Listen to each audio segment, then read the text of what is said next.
Thank you. Penny, work-life balance continually comes up as an area where women are struggling. What does this look like for you, and how have you managed it?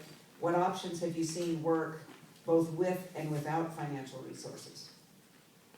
So I think I'm the controversial member of the panel. I think balance is a myth, and I think we do an enormous disservice to young women when we feed them the line that they can have it all. I just don't think that's reality.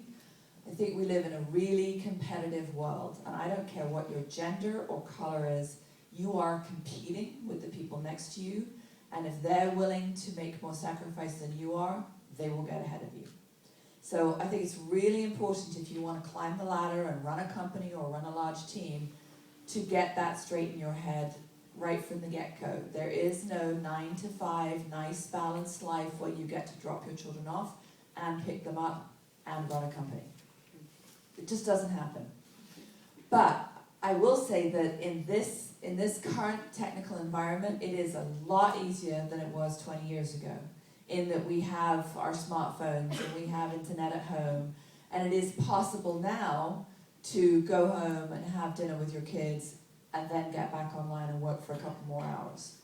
But the myth that you can hold down a big job and go to every soccer game and go to every doctor's visit, I just don't think it's possible because it's such a competitive environment.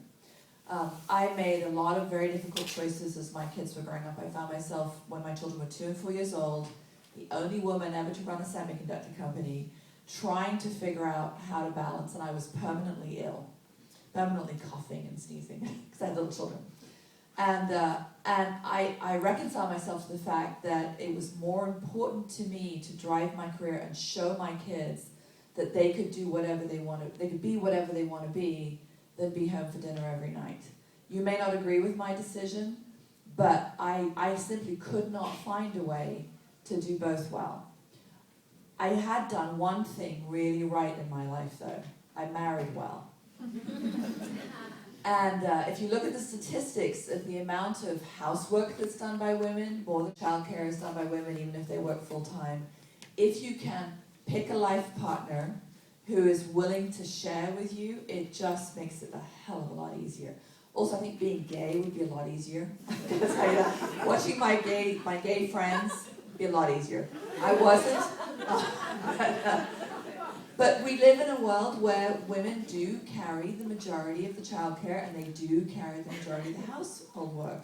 And you just got to know that, and if you have the financial resources, I hired a nanny. If you don't, let the dust bunnies build up, because you cannot do everything. And my experience is, having reconciled myself to that, I actually became a lot happier, and I became a lot more effective, because I wasn't continuously beating myself up about balance.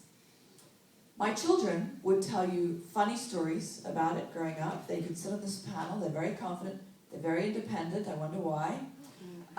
They can tell you all kinds of funny stories, but they came out just fine.